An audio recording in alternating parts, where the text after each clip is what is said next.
পঞ্চপুত্র সঙ্গে ভাবে পঞ্চপুত্র সঙ্গে ভাবে রায় ভবানন্দ সঙ্গে নাচে সেরে সেই ভাব জয় জয় তিনা পুত্র সঙ্গে নাচে সেরে সেই বানন্দ জয় জয়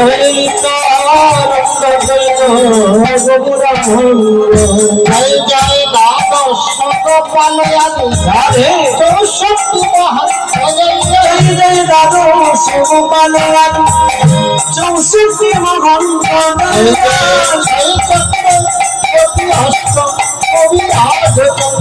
জয় জয় চন্দ্র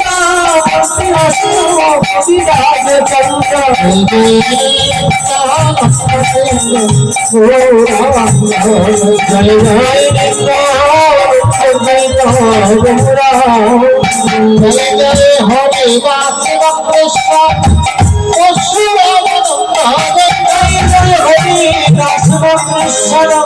পরশুরামানন্দ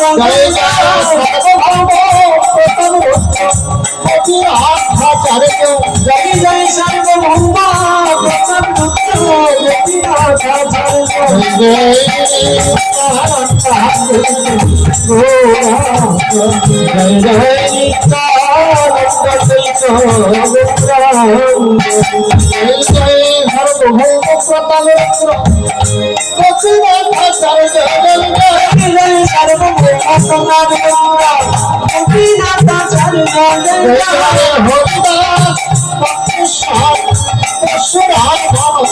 জয় জয় হরিদাস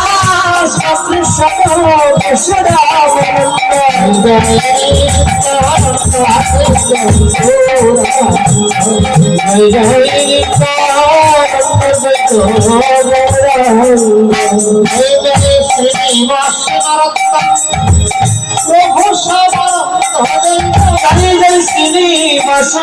প্রভু প্রভু শ্যামানন্দ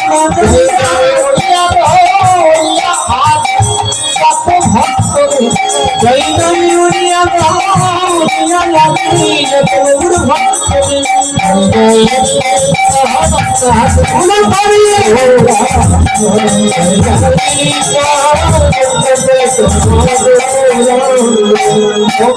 সাথে মিলে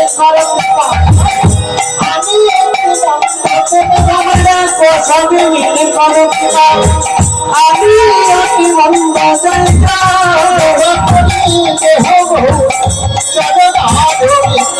জগন্নাথ কৃপা করে দেহ গৌর জগন্নাথ জয়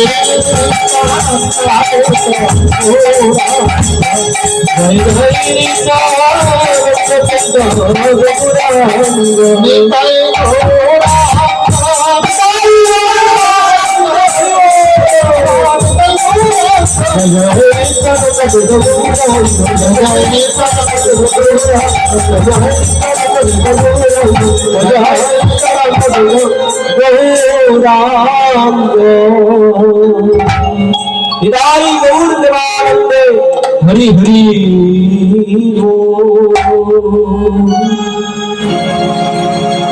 राधे श्याम जय गौर भक्त मंडल नमो भगवते वासुदेवाय नमो भगवते वासुदेवाय नमो भगवते वासुदेवाय ओ তিমিরান্ধস্য জ্ঞানাঞ্জন শলাকয়া চক্ষুरुन्मीलितं येन तस्मै श्री गुरवे नमः।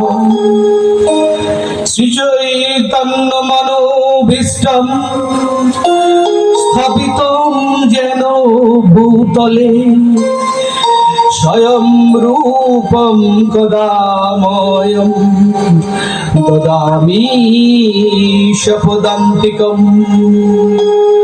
वन्देऽहं श्रीगुरो श्रीयुतपदकमलं श्रीगुरून् वैष्णवांश श्रीरूपं साग्रजातं सहगण रघुनाथान्वितं तं सजीवं साद्वैतं सावधूतं परिजन सहितं कृष्ण चैतन्य देवं श्री राधा कृष्ण पादान सहगण ललिता श्री विशाखान्वितांश।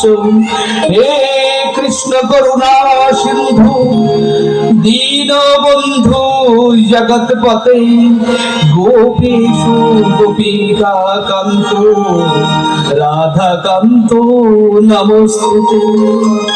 तप्त कांचन गौरांगी राधे वृंदावनेश्वरी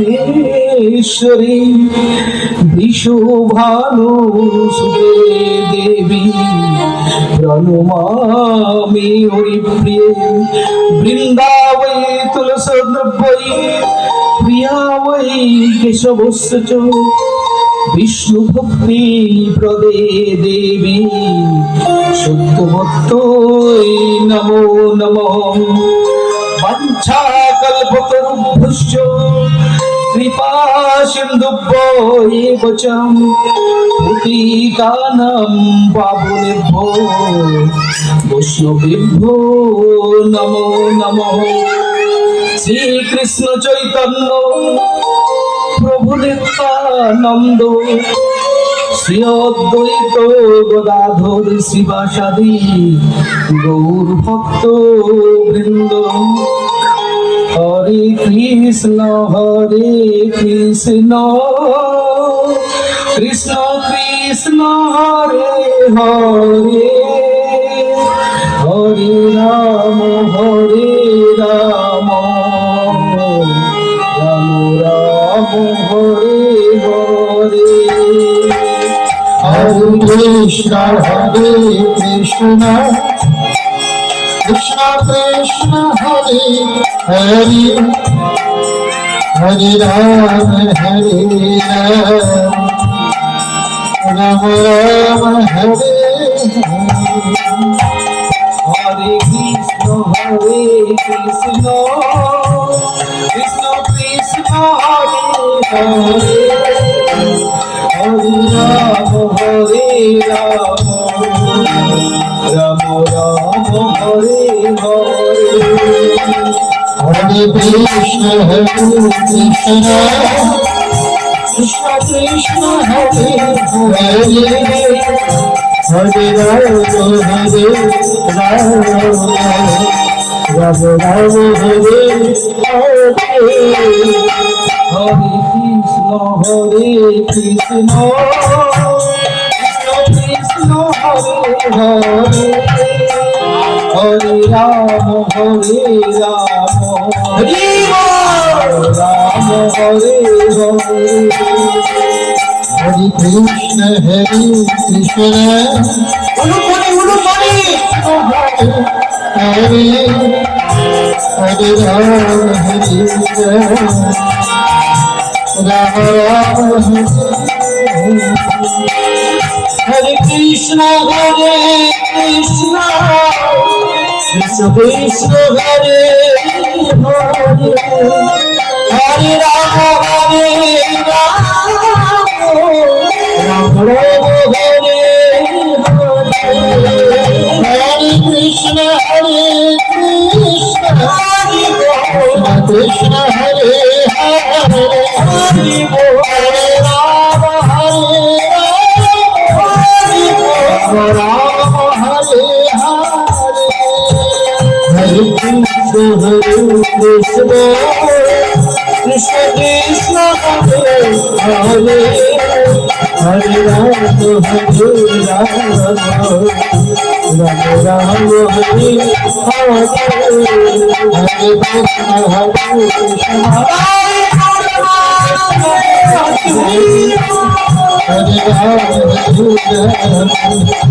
হরে রাম হরে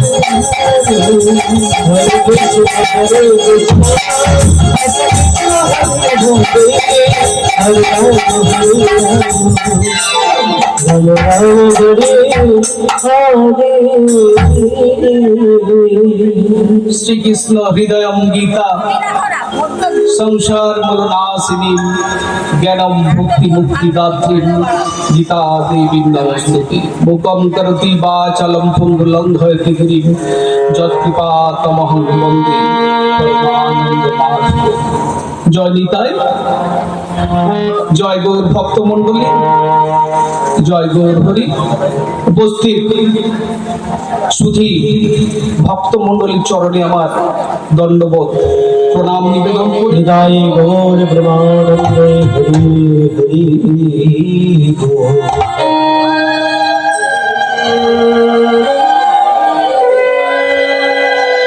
ভগবান শ্রীকৃষ্ণ কি জয় ভগবান শ্রীকৃষ্ণের প্রিয় শ্রী রাধা রানী কি জয় চৈতন্য মহাপ্রভু কি জয় জয় গৌর ভক্ত মন্ডলী কি জয় শ্রী বৃন্দাই গৌর প্রেমানন্দে হরি হরি হরি বল।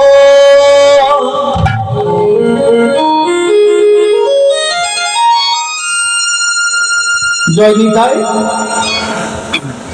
আজ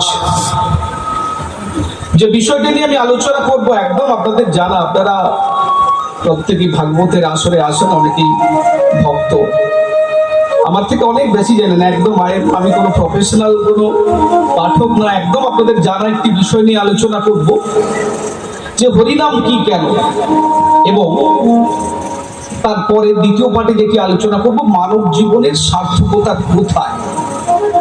একদম সাধারণ বিষয় আপনাদের নিয়ে আলোচনা করব, একদম রিক্যাপচুলেট করব সবাই মিলে। আমিও একদম সাধারণ ভক্ত, অতি সাধারণ একদম ভক্ত। হরি কথা, ভাগবত কথা কি এবং কেন, এর বিজ্ঞানসম্মত দিকটা কি, শুধু আধ্যাত্মিক দিক না, বিজ্ঞানসম্মত কোনো দিক আছে কিনা, বিজ্ঞানের সাথে কোনো রিলেটেড আছে কিনা, এটা নিয়ে আলোচনা করব। তার আগে আমি দেখলাম বোধহয় শ্রীজির শুভ অন্নপ্রাশন, দেখে ভালো লাগছে যে অন্নপ্রাশনে গীতা পাঠের আসর হয়েছে। প্রথমেই আমি ভগবান শ্রীকৃষ্ণের কাছে প্রার্থনা করব শ্রীজির জীবনের প্রত্যেকটি মুহূর্ত বর্ষার জলোচ্ছ্বাসের মতো পরিপূর্ণ হোক, শরতের শস্যের মতো বর্ণময় হোক, বসন্তের বনফুলের মতো সুন্দর হোক, এবং শ্রীজি তার জীবনের লক্ষ্যে পৌঁছাক এবং একজন কৃষ্ণ ভক্ত হোক, এই প্রার্থনা আমি করব। আজকে শ্রীজির শুভ অন্নপ্রাশনের এই সন্ধিক্ষণে দাঁড়িয়ে অনেকেই আপনারা হরিকথা এবং ভাগবত কথা আপনারা শ্রবণ করেন, তবে এই যে অনেকক্ষণ ধরে আমরা হরে কৃষ্ণ মহামন্ত্র উচ্চারণ করলাম, আমরা জপ করি, আমরা কীর্তন করি, আমরা হরি বল বলি, এই যে হরি শব্দটা এবং হরে কৃষ্ণ মহামন্ত্রের যে প্রত্যেকটি শব্দ দেখবেন অত্যন্ত মাধুর্যপূর্ণ একটি শব্দ। প্রত্যেকটি শব্দ হরে কৃষ্ণ মহামন্ত্রের প্রত্যেকটি শব্দ এবং যে হরি, এই যে হরি শব্দটা যদি আপনি বারবার জপ করেন তাতে আমাদের কি উপকার রয়েছে। আমি প্রথমেই আমার একদম প্র্যাকটিক্যাল অভিজ্ঞতা থেকে বলছি, অত্যন্ত মাধুর্যপূর্ণ একটি শব্দ, শ্রুতি মধুর শব্দ। এই হরে কৃষ্ণ মহামন্ত্র যদি আপনারা অহরহ জপ করেন তা আমাদের কি উপকার রয়েছে, কি উপকার রয়েছে যদি আপনি অহরহ এই হরে কৃষ্ণ মহামন্ত্র মেডিটেশন করেন, জপ করেন, তার উপকারটা কি রয়েছে। এই যে মনের গভীর স্নিগ্ধতা আসে এই হরে কৃষ্ণ মহামন্ত্র জপের মধ্য দিয়ে। অনেকে বলেন যে এই জড় জগতে শারীরিক ভাবে অসুস্থ, আমি বলবো যে হরে কৃষ্ণ মহামন্ত্র জপের মধ্য দিয়ে শারীরিক সুস্থতা আসে, পরিপূর্ণ আত্মিক প্রসন্নতা লাভ করা যায়। আপনারা নীতি নৈতিকতার শিক্ষার কথা বলেন আমাদের ছোটদেরকে, চরিত্র গঠনের শিক্ষার কথা বলেন, আমি বলবো যে এই হরে কৃষ্ণ মহামন্ত্র জপের মধ্য দিয়ে চারিত্রিক শুদ্ধতা লাভ করা যায়। শুধু তাই নয়, ব্যক্তিত্বের পূর্ণ বিকাশের কথা আপনারা বলেন, বড়রা বলেন। আজকে যেহেতু শ্রীজির সুবর্ণ প্রাশনের অনুষ্ঠান রয়েছে, আমি তো বলবো যে প্রত্যেকে অনেকেই গীতা পাঠ করেন আপনারা, আমি বলবো Srimad Bhagavad Gita is the complete code of life, পূর্ণাঙ্গ জীবন ব্যবস্থা। Srimad Bhagavad Gita is the complete code of life, পূর্ণাঙ্গ জীবন ব্যবস্থা। যে ছোটদেরকে নিয়ে আমরা এত চিন্তা ভাবনা করি, যে ছোটদেরকে বলি তোকে মানুষের মতো মানুষ হতে হবে, আমি তো বলবো আমাদের আগামী প্রজন্মকে বাঁচাতে গেলে তাদেরকে গীতামুখী করতে হবে। শুধু বলছেন যে গীতা পাঠ করলে প্রভু তুমি একদম সংসার ত্যাগ বলে চলে যাবে। গীতা এমন একটি গ্রন্থ যে পৃথিবীর সমস্ত সমস্যার সমাধান সূত্র এই গীতাতে রয়েছে। শিশুদের শুধু বলবেন যে বিদ্যালয়ের শিক্ষার কথা বলেন আপনারা, কেউ ছোটদের বলেন না যে তোরে বাবু একবার গীতা পাঠ কর, কারণ শিশু মন আনন্দ নিকেতন, অপরূপ রতনে করগ যতন, ভাব ভোলা শিশুগণ দাও শিক্ষা চিত্তে চেতন, কল্পনা আল্পনা জানা অজানা, শিশু মনে নানা ভাবে আছে ভাবনা। তার এই নানান ভাবনা চিন্তার সাথে আমি আজকে অনুরোধ করব আপনারা যেমন গীতা পড়বেন, আমাদের ফিউচার জেনারেশন তাদেরকে একটু গীতামুখী করবেন, কারণ ব্যক্তিত্বের পূর্ণ বিকাশ ঘটে এই গীতা পাঠের মধ্য দিয়ে, মহামন্ত্র জপের মধ্য দিয়ে। এছাড়া আধ্যাত্মিক গুণাবলী তো রয়েছে। দীর্ঘদিন ধরে এখানে গীতা পাঠ হচ্ছে, শুনছিলাম একদম জড় কলুষ থেকে মুক্তি পেতে গেলে আমাদের হরে কৃষ্ণ মহামন্ত্র জপ করতে হবে, অগ্রহ জপ করতে হবে। আর যারা বলেন যে আমাদের জীবনের লক্ষ্য কি, এই জড় জগতের পরপারে স্থিত যে চিন্ময় সনাতন জগৎ, যে গোলক বৃন্দাবন, সেই বৃন্দাবনে আমরা কিভাবে যাব, তার নীতিমালাই হচ্ছে তো সনাতন ধর্ম। অর্থাৎ এই হরে কৃষ্ণ মহামন্ত্র শ্রী চৈতন্য মহাপ্রভু এই অপ্রাকৃত শব্দ তরঙ্গ, এই যে শব্দ তরঙ্গ সাউন্ড ওয়েভ, অপ্রাকৃত বলছি আমি একদম, যে ভগবত ধামে শাশ্বত জীবন প্রাপ্তি যদি আকাঙ্ক্ষা করে থাকেন, তাহলে হরে কৃষ্ণ মহামন্ত্র জপ করতে হবে। কর্মবন্ধন থেকে মুক্তি। অনেকে বলেন আমি এই জীবনে সুখী নেই। আপনারা মনে রাখবেন আমাদের গীতা ভাগবত বলছে, বৈদিক শাস্ত্র বলছে যে আমাদের বর্তমান জীবন পরিচালিত হচ্ছে পূর্ব জন্মের কর্মফল অনুসারে। একদম সেটিং আছে, একদম ভগবান কিচ্ছু করছেন না, আপনাকে দুঃখ দিচ্ছেন না। আমাদের বর্তমান জীবন পরিচালিত হচ্ছে পূর্ব জন্মের কর্মফল অনুসারে। অনেকে বলেন ও তো ভীষণ সুখী, আমি তো সুখী নেই, আমি তো ভালো নেই। তাই কর্মবন্ধন থেকে মুক্তি পেতে গেলে হরে কৃষ্ণ মহামন্ত্র জপ করতেই হবে। আরেকটি কথা, আপনি যদি বলেন কোন একটি শব্দ, থামস আপ খাচ্ছি আর Thums Up, Coca Cola, Coca Cola, দেখবেন বেশিক্ষণ করতে পারবেন না, বিরক্ত আসবে। কিন্তু একটা চিন্ময় আস্বাদন, এই মন্ত্রটা দেখবেন এগেনে এগেনে বারবার বারবার যদি এই মন্ত্রটা জপ করেন, দেখবেন একটা চিন্ময় আস্বাদন আছে, একটা চিন্ময় আনন্দ অনুভূতি লাভ করা যায় এই হরে কৃষ্ণ মহামন্ত্র জপের মধ্য দিয়ে। আপনি নাস্তিক হন, যে যে পজিশনেই থাকুন না কেন, অনেকে অনেক পজিশনে আছেন, অনেক পজিশনে আছেন, প্রত্যেকের মধ্যে কৃষ্ণ প্রেম রয়েছে, প্রত্যেকের মধ্যে, সে যতই অস্বীকার করুক, কৃষ্ণ প্রেম প্রত্যেকের মধ্যে রয়েছে। একটি উদাহরণ দিয়ে বলি, একটি বালিকা, একটি মেয়ে যখন বালিকা থাকে, তখন তার মধ্যে অপত্য স্নেহ, সন্তান বাৎসল্য যে রয়েছে তা কিন্তু বোঝা যায় না যখন মেয়েটা বালিকে থাকে। কিন্তু উত্তর জীবনে যখন এই বালিকাটির সন্তান লাভ হয়, তার অন্তর্গহনের সূক্ষ্ম বাৎসল্য বৃত্তির বাহ্যিক বিকাশ ঘটে। প্রত্যেকটি আত্মার মধ্যে নিহিত রয়েছে মাধুর্যময় ভগবত প্রেম, কৃষ্ণ প্রেম, তা কিন্তু আমাদের বিকশিত করতে হবে। প্রত্যেকের মধ্যে রয়েছেন, কেউ নাস্তিক বলে কেউ কিন্তু নেই একদম। তিনি বিজ্ঞানী হন, তিনি ডক্টর হন, তিনি একদম নাস্তিক হন, তাছাড়া একদম মানবেতর যেসব জীব, পশু পাখি উদ্ভিদ, প্রত্যেকের মধ্যে মাধুর্যময় সুপ্ত ভগবত প্রেম, কৃষ্ণ প্রেম রয়েছে। তাকে বিকশিত করতে হবে, তাকে প্রস্ফুটিত করতে হবে। আর সেই জন্য তো মহাপ্রভু শ্রী চৈতন্য দেবের এই বিশ্ববাসীকে উপহার দিয়েছেন হরে কৃষ্ণ মহামন্ত্র। একদম ইজিয়েস্ট ওয়ে, কোনো কিছু করতে হবে না, জ্ঞাত সারে হোক অজ্ঞাত সারে হোক, কাজের মধ্যে থেকে হোক, যে যে পজিশনে আছেন, যে হরে কৃষ্ণ মহামন্ত্র অপ্রাকৃত শব্দ তরঙ্গ আপনার লক্ষ্যে পৌঁছে দেবে। আর আমরা কি বলি যে আপনারা প্রত্যেকেই ভাগবতের আসরে আসেন, হরি বল বলে, হরি বল, হরি বল। আমি দেখছিলাম এই যে শ্রী চৈতন্য মহাপ্রভু হরি শব্দটাকে নিয়ে একটি ব্যাখ্যা দিয়েছেন। শ্রী চৈতন্য মহাপ্রভু একটা হরি শব্দকে নিয়ে কি ব্যাখ্যা দিয়েছেন, যে হরি শব্দে নানার্থ, দুই মুখ্যতম, সর্বমঙ্গল হরে, প্রেম দিয়া হরে। তার মানে কি, তিনি বলেন যে হরি শব্দের নানা রকম অর্থ হতে পারে, তবে তার মধ্যে দুটো হচ্ছে মুখ্যতম, দুটো মুখ্যতম। প্রথমটা কি না, ভগবান যিনি সমস্ত অমঙ্গল হরণ করে আমাদের জন্ম জন্মান্তরের সঞ্চিত পাপ ও রাশি তিনি হরণ করবেন, তিনি হচ্ছেন হরি।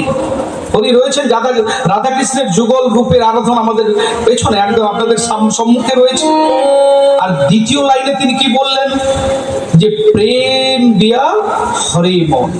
মানে কি, যে আমাদের জন্ম মৃত্যু জরা ব্যাধি মহা দুঃখ চিরতরে হরে যিনি সচ্চিদানন্দময় পরম গতি দান করেন, যিনি, তিনি হচ্ছেন হরি।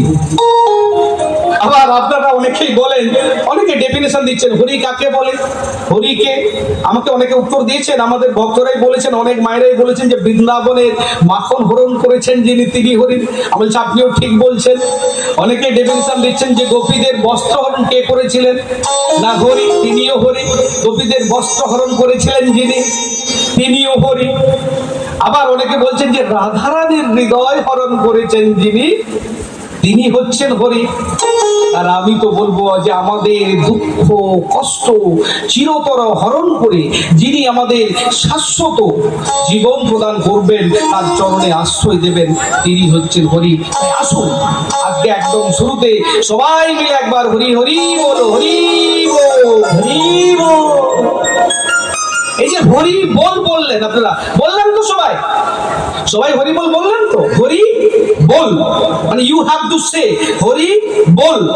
অর্থাৎ এই যে হরি বলের মধ্য দিয়েই আপনাকে হরি বলতে নির্দেশ দেওয়া হচ্ছে, যে you have to say Hari. কেন বলবো, কারণ কলিযুগের শ্রী চৈতন্য মহাপ্রভু নির্দেশ দিয়েছেন, এটা সবারই জানা।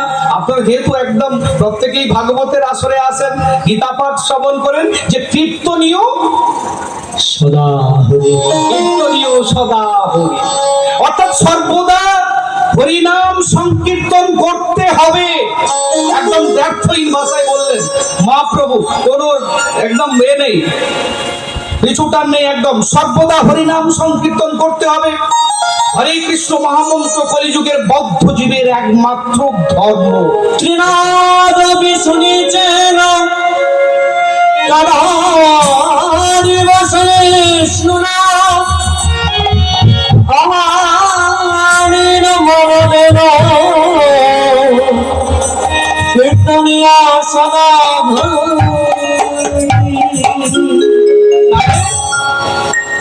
সর্বদা হরিনাম সংকীর্তন করতে হবে, কারণ হরিনাম সংকীর্তন উদ্ধারের পথ, হরিনাম সংকীর্তন শান্তির পথ। মনে রাখতে হবে, আমি পালাটালা আজকে কিছু মানে লীলা, কোনো কিছু লীলা বা স্টোরি, কোনো গল্প বলবো না, একদম আপনাদের সঙ্গে একটু কথা বলবো। একদম আমিও প্রফেশনাল তো পাঠাও না, একদম আপনাদের মতো একদম অতি সাধারণ একজন মানুষ।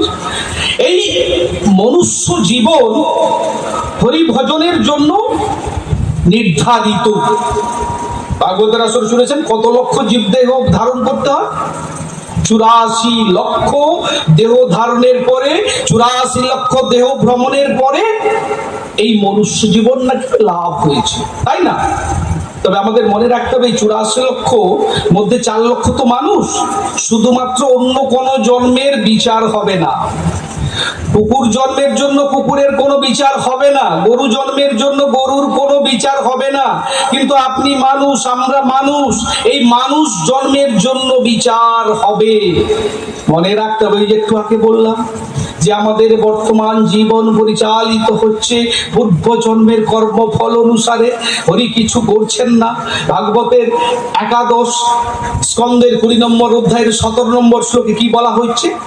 নৃদেহ মধ্যম সুলভ সুদুর্লভম, এমন দুর্লভ মানব দেহ পাইয়া কি ভাবনা করহ কেউ। তাই না?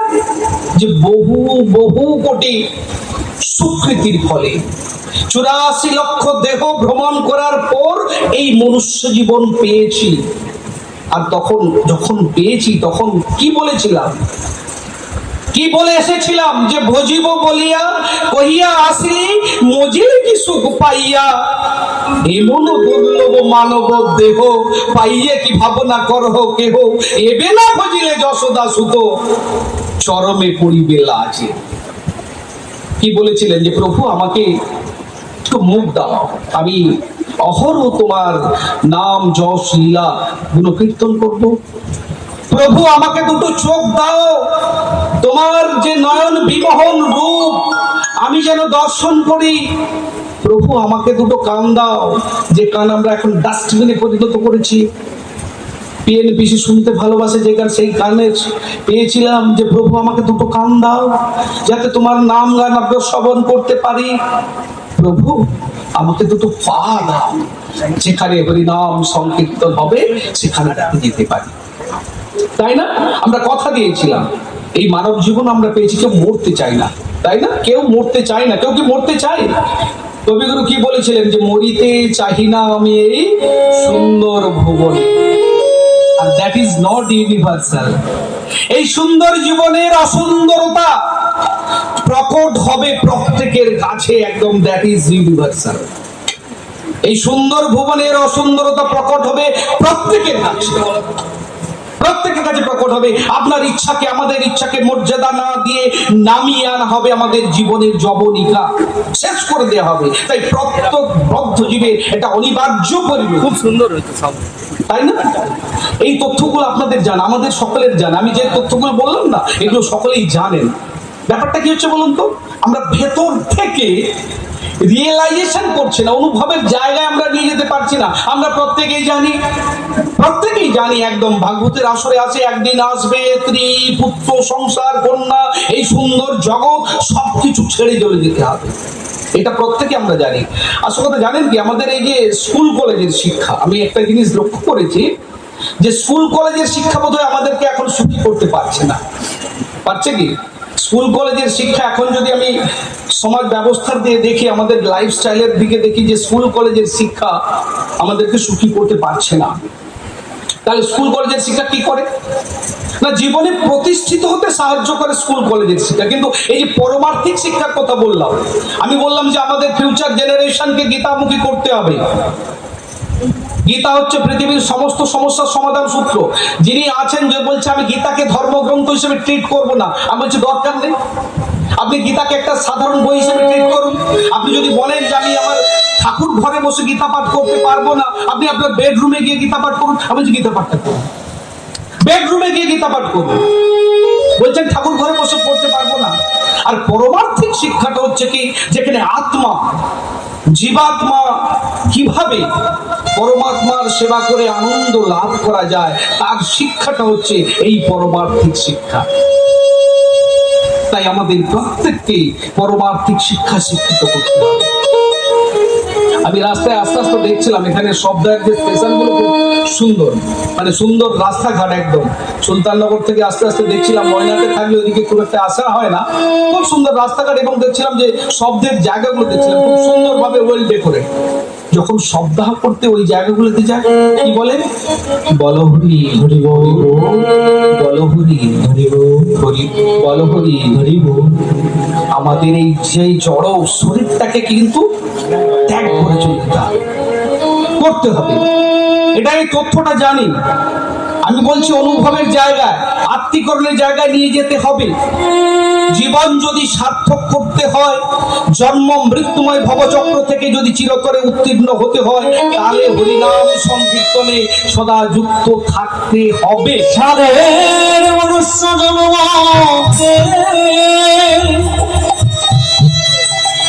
কিবা কর্ম করেছ,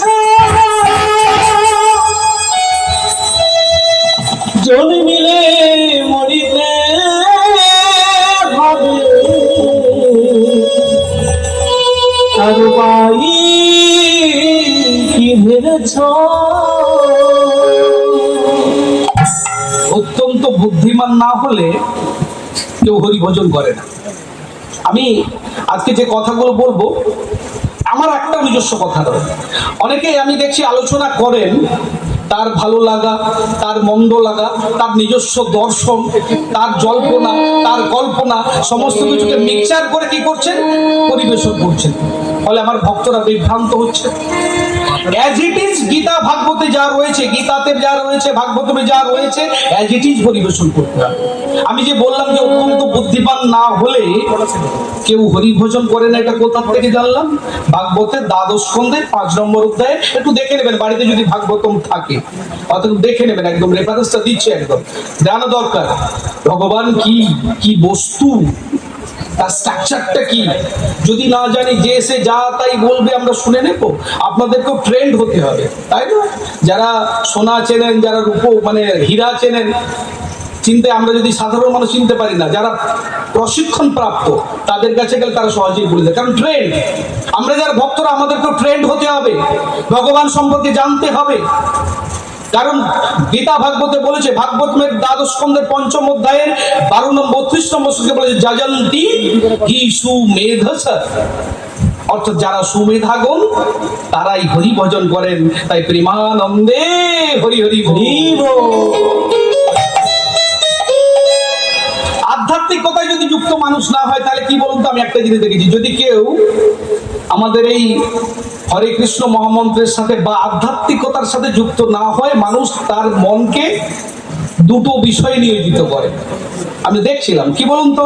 বলতে পারবেন? দুটো বিষয় মনকে নিয়োজিত করে। একটা হচ্ছে আকাঙ্ক্ষা, হ্যাংকারি, আমার এই ইচ্ছা পূর্ণ হলো না, আমি এটা করতে পারলাম না, আমি জীবনে ওটা করতে পারলাম না, এই আকাঙ্ক্ষা হাউতাস করে। যদি সে আধ্যাত্মিকতায় যুক্ত না হয় আর করতে না পারার যন্ত্রণা, তার ল্যামেন্টেশন শুরু হয়, হাউতাস শুরু হয়, এটা হলো না, সেটা হলো না, আমি করতে পারলাম না, একদম হাউতাস শুরু হয়ে যায়, তাই না?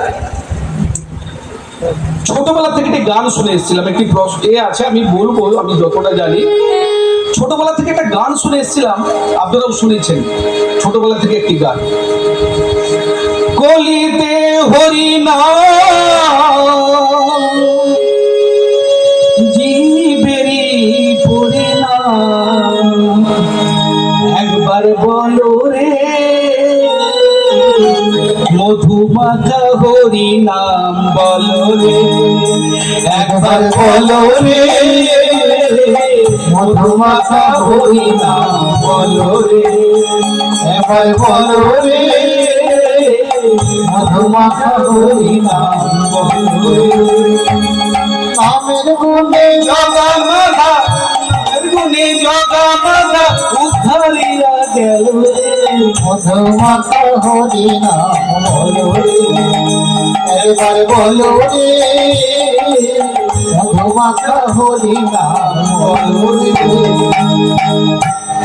আমি বলছি গলা ছেড়ে হরি নাম, একদম গলা ছেড়ে, সংকোচ না, গলা ছেড়ে হরি নাম প্রভু। মহাপ্রভু বলছেন, নাচো গাও ভক্ত সঙ্গে করো সংকীর্তন। এখন মহাপ্রভু বলছেন যে নাচো গাও ভক্ত সঙ্গে করো সঙ্গে, নাচতে হবে কেন? অনেকে বলছেন, আরে অনেকেই প্রশ্ন করেন, একদম বিরূপ মন্তব্য করেন যে নেচে নেচে হরিনাম করতে হবে। আচ্ছা নাচলে কি হবে? নাচাটা তো একটা শিল্প নয়। মেয়েকে নাচ শিখাচ্ছেন, ছেলেকে নাচ শিখাচ্ছেন, একটা শিল্প, নাচে কেরিয়ার করবে। কিন্তু এই নাচলে যদি বলছেন যে নাচো গাও ভক্ত সঙ্গে করো সংকীর্তন, নেচে নেচে হরিনাম করলে দেখবেন নাচার মধ্য দিয়ে মানুষের একটা বহুমাত্রিক রোগ নিরাময় হয়। একদম এক নাচলে, আপনি যদি নাচতে থাকেন, আপনাদের রাগ, প্র্যাকটিক্যাল জীবনে ক্ষোভ, দুশ্চিন্তা সব দূর হয়। নেচে একবার নাচান আপনারা, নেচে নেচে হরিনাম করেন একদম। নাচার মাধ্যমে মানুষের মস্তিষ্কে, আমাদের যে ব্রেন রয়েছে, দেখবেন একদম, মানে আমিও অনেক নাচি কিন্তু এই রোগা হতে পারি না আর কি। একদম চেষ্টা করছি, রোগা হওয়ার চেষ্টা করছি একদম। এটা জেনারেশনের একটা ধাপ আর কি। নাচার মাধ্যমে আমাদের মস্তিষ্কে ইতিবাচক প্রভাব পড়ে। আর কি বললে? আমি বলছি যখন হরিনাম করবেন একটু করতালি দিয়ে হরিনাম করুন। তালি দেবেন, করতালি দিয়ে হরিনাম করবেন, করতালি দিয়ে হরে কৃষ্ণ মহামন্ত্র বলবেন। এখন কোনো ডাক্তার যদি থাকেন, এখন দেখবেন অনেক ডাক্তাররা করতালি দিতে বলেন একদম। কেন বলেন বলুন তো? আমাদের এখন হার্টের সমস্যা, তো ফুসফুসের সমস্যা রয়েছে। একদম বিজ্ঞানসম্মতভাবে প্রমাণিত হয়েছে যে হাততালি দিয়ে যদি আপনি হরিনাম করেন, হার্টের সমস্যা দূর হবে। আমি আধ্যাত্মিক ব্যাপার করে যাচ্ছি, কৃষ্ণের ধামে পৌঁছবো, পরের কথা রয়েছে। এই জীবনে যদি একটু সুস্থ থাকতে হয়, আমাদের হার্টের সমস্যা, ফুসফুসের সমস্যা দূর করতে হয়, হাততালি দিয়ে হরিনাম করবেন। নানা রকমের ব্যথা, হাঁটুতে ব্যথা, বলছেন ডাক্তারি করছি না, একদম ডাক্তারবাবুরা ডাক্তারি করবেন। নানা রকমের ব্যথা দূর হয় এই হাততালি দেওয়ার মধ্য দিয়ে। গেটে বাত যাদের রয়েছে, একদম বিজ্ঞানসম্মতভাবে প্রমাণিত, আমি সায়েন্সের বইগুলো পড়ছিলাম, গেটে বাত দূর হয়। এখন অনেকের, ম্যাক্সিমাম লোকেদের হাই ব্লাড প্রেশার, অনেকের লো ব্লাড প্রেশার রয়েছে, লো ব্লাড প্রেশার দূর হয়। আরেকটি সবচেয়ে যে ইন্টারেস্টিং ব্যাপার, হাততালি দিলে যদি কেউ, কোনো ছেলে যদি মঞ্চে পারফর্ম করে, আমাদের অডিয়েন্সে যদি হাততালি দেয়, যিনি পারফর্ম করছেন তিনি মোটিভেট হন।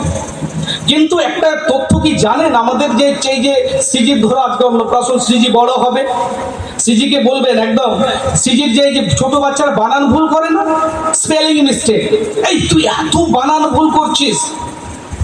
বানান যদি ঠিক করতে হয় একটু হাততালি দেওয়ার কথা বলবেন, বাচ্চাদেরকে হাততালি দিতে বলবেন। আর কি বলুন তো, খালি মুখে বললে হবে না। আপনারা ছোটদের বললেন good handwriting is the essential part of education, হাতের লেখা হচ্ছে শিক্ষার অঙ্গ। তাহলে হাতের লেখার যদি ডেভেলপ করতে হয়, তাহলে কিন্তু হাততালি দেওয়া অভ্যেস করতে হবে। স্পেলিং মিস্টেক রোগ প্রতিরোধ করে। তার মানে হাততালি দেওয়ার মধ্য দিয়ে আমি দেখেছি যে 90% সমস্যা দূরীভূত। সাথে পাঁচে মিলিনি গাড়িতে বসিয়া কীর্তন করে সবে হাতে তালি দিয়া। আর কি? আনন্দের সাথে হরিনাম করুন। অনেকে একদম জোর করে হরিনাম করতে হবে এরকম বলা নেই, আনন্দের সাথে, একটু হাসির সাথে হরিনাম করুন। একদম গুরুগম্ভীর ভাবে বসে আছেন, একদম সবাই সাইলেন্ট, ভাই তাত্ত্বিক কথা আলোচনা হচ্ছে, ধর্ম কথা আলোচনা হচ্ছে, একদম এটা ভালো। হরিবাসরে কথা না বলাই ভালো। মানে হরিবাসরে দুটো জিনিস আসে, আমি দেখছি অনেকে পাশাপাশি মায়েরা কথা বলা শুরু করে দেন, আর অনেকে ঘুম চলে আসে, নিদ্রা। এটা একদম অঙ্গ, আমি দেখেছি, অবজার্ভ করেছি, ঘুম চলে আসে আর পরস্পরের কথা বলা শুরু করে দেন। আজকের একটা অত্যন্ত সুন্দর পরিবেশ, অত্যন্ত সুন্দর একটা এনভায়রনমেন্ট তৈরি হয়েছে, কারণ দীর্ঘদিন বাদে, অনেক দিন বাদে দেখলাম যে অন্নপ্রাশনে গীতা পাঠের আসর হচ্ছে।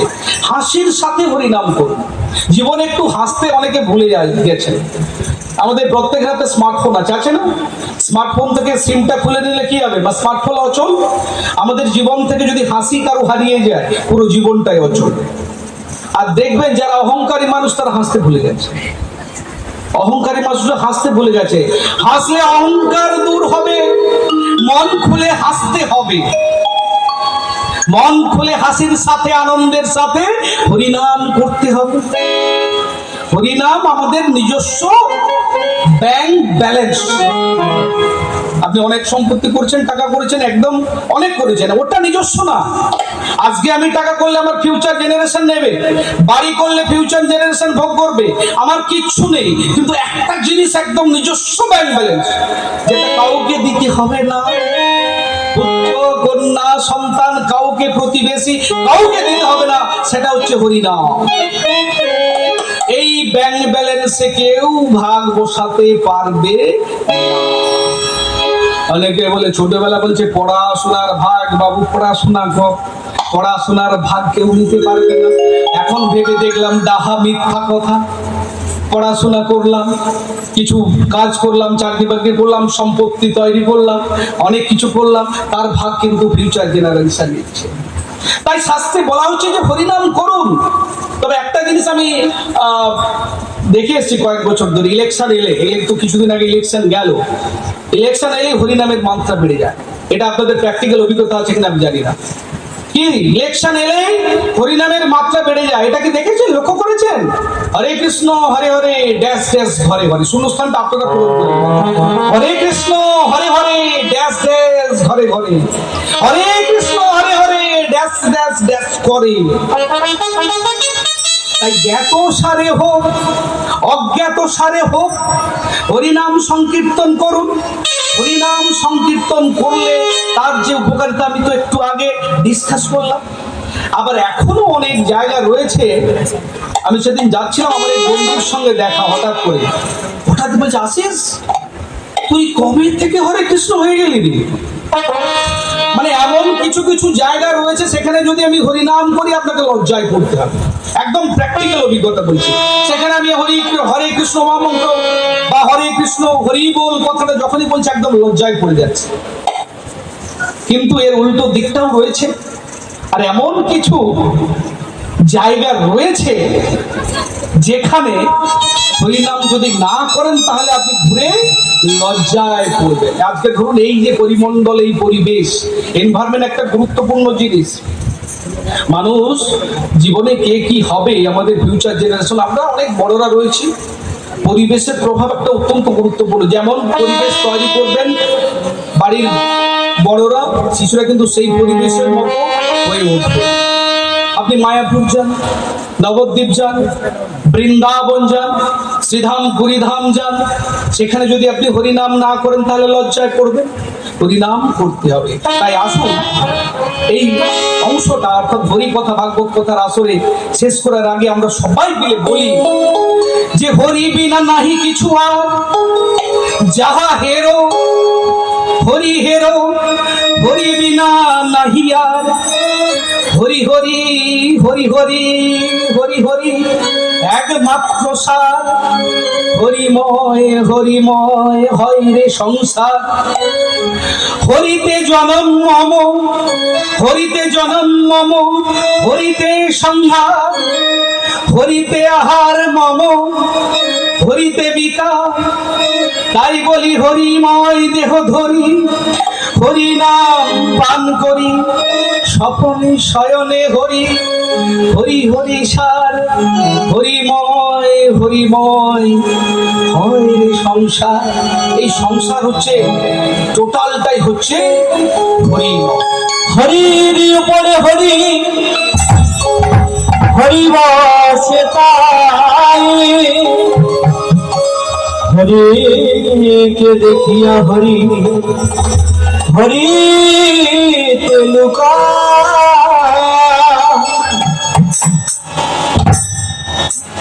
এরপর যেটা আমি আলোচনা করতে চাইছি যে একদম মানব জীবন নিয়ে, আমাদের জীবনের সার্থকতা কোথায়, একটু বলতে পারবেন? একটু আমাদের জীবনের সার্থকতা কোথায় জানার চেষ্টা করছিলাম।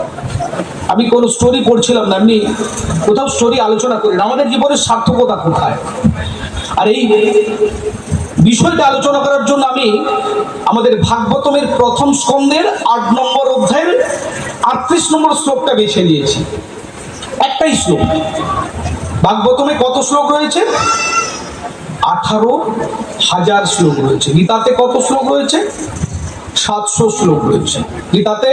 700 শ্লোক প্রত্যেকেরই জানা, প্রত্যেকেই গীতা পাঠ করেন। শুনছিলাম দীর্ঘদিন ধরে এখানে একদম 1 সপ্তাহ ধরে গীতা পাঠ হয়েছে, ভাগবত পাঠ হয়েছে। গীতা পাঠ করেন মায়ের? গীতা পাঠ করেন? গীতা পাঠ একটু করবেন বাড়িতে। বলছি যারা পাঠ করেন অত্যন্ত ভালো কথা, যারা পাঠ করেন না একদম, কারণ গীতা পাঠ ভাগবত পাঠ করবেন। যদি 700 শ্লোক পড়ার সময় না হয় তাহলে আমি অন্তত সেকেন্ড চ্যাপ্টার মানে দ্বিতীয় অধ্যায়টা পড়ব। যদি তাও বলছে দ্বিতীয় অধ্যায়ে 78টা শ্লোক রয়েছে। ভাই প্রভু অত পড়ার আমার সময় নেই, সকল কাজে পাই যে সময় প্রভু, তোমার ডাকিবারে সময় নেই। ওটাও যদি আপনি সময় না পান তাহলে একদম চলে যান মোক্ষযোগ, একদম শেষ অধ্যায়, অষ্টাদশ অধ্যায়। সেখানে কি পড়বেন? সেখানে একটি শ্লোক রয়েছে, 66 নম্বর শ্লোক, যে সর্বধর্মান পরিত্যাজ্য মামেকং শরণং ব্রজ অহং তাং সর্ব পাপেভ্যো মোক্ষয়িষ্যামি মা শুচি। বলছে প্রভু ওই শ্লোকটার মধ্যে তো অনেক শব্দ রয়েছে, ওই শব্দ কতগুলো শব্দ পড়ার প্রভু সময় নেই। ভগবান বললেন দরকার নেই, মাত্র 3টে জিনিস মনে রাখো, মামেকং শরণং ব্রজ। ভগবান আপনাকে অনেক চয়েস দেন, অ্যাকচুয়ালি ভগবান আমাদের অনেক চয়েস দেন, অনেক চয়েস দেন। ভাই এটা করলে এই হবে, এটা করলে ওটা হবে, এটা করলে ওটা হবে, একদম সব চয়েস দেন। কিন্তু আমরা বলছি না। আমরা মায়েরা দেখেন না, শাড়ি কিনতে গেলে যখন আপনাকে 10টা শাড়ি আপনার সামনে দেবে না, দেখবেন আপনি কনফিউজ হয়ে যাবেন। তখন আপনারা অনেকেই বলেন, দোকানদারকে বলেন যে আপনি একটা বলে দেন কোন শাড়িটা নেবো। তখন দোকানদার বলছে ম্যাডাম এই শাড়িটা নেন, আপনাকে দারুণ মানাবে। তখন একদম আপনি নেন, তাই না? সিলেকশন নেই, একদম একদম টু দি পয়েন্টে আপনি যেতে চাইছেন। ভগবান বললেন কিচ্ছু করতে হবে না, মামেকং শরণং ব্রজ, আমার শরণাগত হও, আমি তোমাকে সমস্ত রকম বিপদ থেকে, সমস্ত কিছু থেকে উদ্ধার করব, ভগবান বললেন।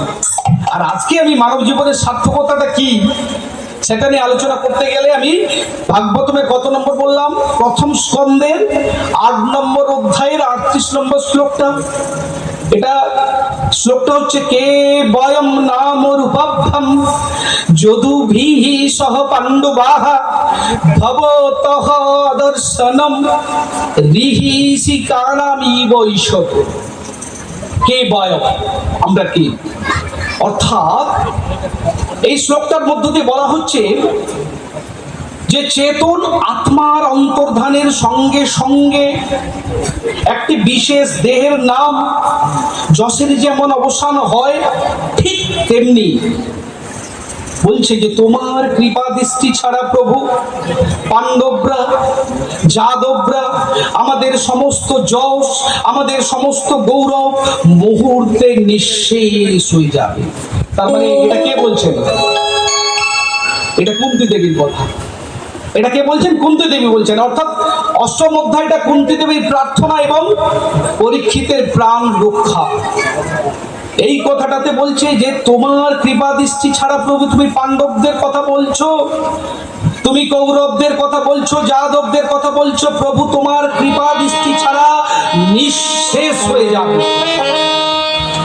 কুন্তী দেবী বলছেন। এটা যে চ্যাপ্টারটা আমি বললাম, যে চ্যাপ্টার থেকে শ্লোকটা বললাম, এই অধ্যায়টার নাম কি? কুন্তী দেবীর প্রার্থনা এবং পরীক্ষিতের প্রাণ রক্ষা। পড়ে নেবেন, ওটা যদি পড়েন পড়ে নেবেন। শ্রীকৃষ্ণ যে পাণ্ডবদের একমাত্র অস্তিত্বের কারণ, কুন্তী দেবী এ বিষয়ে সম্পূর্ণ সচেতন ছিলেন। কারণ ধর্মরাজ যুধিষ্ঠিরের পরিচালনা, নামে যশে পাণ্ডবরা নিঃসন্দেহে সুপ্রতিষ্ঠিত। যাদব কৃষ্ণকোণ বংশ, যদুবংশ, যাদবরা নিঃসন্দেহে তাদের মহান মিত্রপক্ষ। কিন্তু আমাদের মনে রাখতে হবে, কৃষ্ণের নেতৃত্ব ছাড়া সবই প্রাণহীন। কৃষ্ণের নেতৃত্ব ছাড়া সবই প্রাণহীন। ঠিক যেমন চেতনার অভাবে, আমাদের চেতনা যদি না থাকে, আমাদের দৈহিক ইন্দ্রিয়গুলো নিষ্প্রাণ হয়ে যায়, হয় না?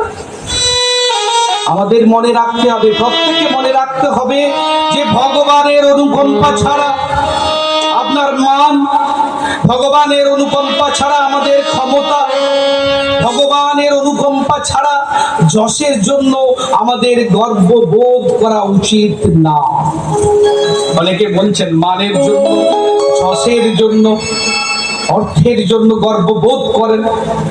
ভগবানের কিন্তু গীতা ভাগবতমে কি বললেন, যে ভগবানের অনুকম্পা ছাড়া কারো মান, ক্ষমতা, যশের জন্য কারো গর্ববোধ করা উচিত না। অনেকে বলেন যে আমি পরম ভোক্তা, আমি সংসার চালাচ্ছি, আমি তোমার ভরণ পোষণ দিচ্ছি, আমি তোমাকে খাওয়াচ্ছি, আমি ভোক্তা, এই বাড়িটা আমার, আমি ভোক্তা। কিন্তু পরম ভোক্তা একজন, তিনি হচ্ছেন ভগবান শ্রীকৃষ্ণ, উনি হচ্ছেন পরম ভোক্তা। অনেক মানুষকে দেখেছি এই কথাগুলো বলতে শুনেছি। দেখবেন ওই পরিবারের যদি কোনো ফ্যামিলি মেম্বার দীর্ঘদিন যদি হসপিটালে ভর্তি হয়ে যায়, আইসিইউতে রাখতে হয়, অক্সিজেন সাপোর্টে রাখতে হয়, যখন হসপিটালের বিল দেখেছি 5 লক্ষ টাকা বিল এসছে, তখন বিলটা দিতে না বিশ্বাস ওঠে, বিল দিতে না বিশ্বাস ওঠে। আরে আমরা তো 25 বছরের পর রোজগার করতে শুরু করেছি, 7 দিনের অক্সিজেনের বিল দিতে যদি আপনার না বিশ্বাস ওঠে, আপনি বলছেন নিজেকে ভোক্তা বলে মনে করেন, তাহলে আপনি যে দীর্ঘ 25 বছর আর আগামী যতদিন বেঁচে থাকবেন, তার জন্য এই প্রকৃতি থেকে যে সিলিন্ডার অক্সিজেন নিচ্ছেন, তার দাম আপনি মেটাতে পারবেন, আর আপনি নিজেকে ভোক্তা বলে মনে করেন। আপনি নিজেকে বলছেন আমি সংসার চালাচ্ছি, আমি সকলের ভরণ পোষণ করছি। ইলেকট্রিক বিল যদি বাড়িতে চলে আসে, কারো বাড়িতে দেখেছি ইলেকট্রিক বিল যদি চলে আসে, তিনি একদম অ্যাপ্লিকেশন লিখতে বসে যান, কিভাবে ইলেকট্রিক বিলটা কমাতে হবে, আমি এত টাকা দিতে পারবো না, নিজেকে ভোক্তা বলে দাবি করছে। তাহলে এই যে সূর্য চন্দ্র রয়েছে, সূর্য সারা ভারতবর্ষের উপর, পশ্চিমবঙ্গ ছাড়ুন, সারা ভারতবর্ষের উপর বা পশ্চিমবঙ্গের উপর যে ইলেকট্রিকটা খরচ করছে, যে শক্তিটা খরচ করে আলো দিচ্ছে, তার বিল মেটাবার ক্ষমতা আপনার রয়েছে। আপনি বাড়ির বিল মেটাবার ক্ষমতা নেই, তাহলে তো একটা দেশেরও ক্ষমতা নেই, দেশেরও ক্ষমতা নেই। তাই আমাদের মনে রাখতে হবে, আমি এই কথাগুলো সবই জানাইনি, সব তথ্য আপনারা জানেন, শুধু আপনাদের অনুভবের জায়গায়, বিশ্বাসের জায়গায় নিয়ে যেতে হবে। জীব মাত্রই সর্বদা নির্ভরশীল, আর অন্তিম নির্ভরযোগ্য বিষয়বস্তু হচ্ছে স্বয়ং ভগবান। আমি দেখেছি একজন বিশিষ্ট ব্যক্তি, অনেক বিশিষ্ট ব্যক্তি আমাদের সোসাইটিতে থাকেন, একজন বিশিষ্ট ব্যক্তি যদি মারা যান, তিনি যত বড় বিজ্ঞানী হোক, তিনি যত বড় ডাক্তার হন, তিনি যত বড় মানুষ হোক, তিনি যত বড়ই প্রভাবশালী হোক না কেন, মারা যাওয়ার সাথে সাথে তার যে নামের গুরুত্ব থাকে, তার যে রূপের গুরুত্ব থাকে, সব গুরুত্ব কিন্তু ধীরে ধীরে লুপ্ত হয়। আমাদের জীবন থাকাকালীন আমাদের রূপ, আমাদের কার্যাবলীর গুরুত্ব থাকে, কিন্তু আমাদের জীবন নিঃশেষ হওয়া মাত্র, আমাদের দেহ যখন জড়পিণ্ডে পরিণত হয়, তখন কিন্তু সেই নাম রূপের গুরুত্ব থাকে।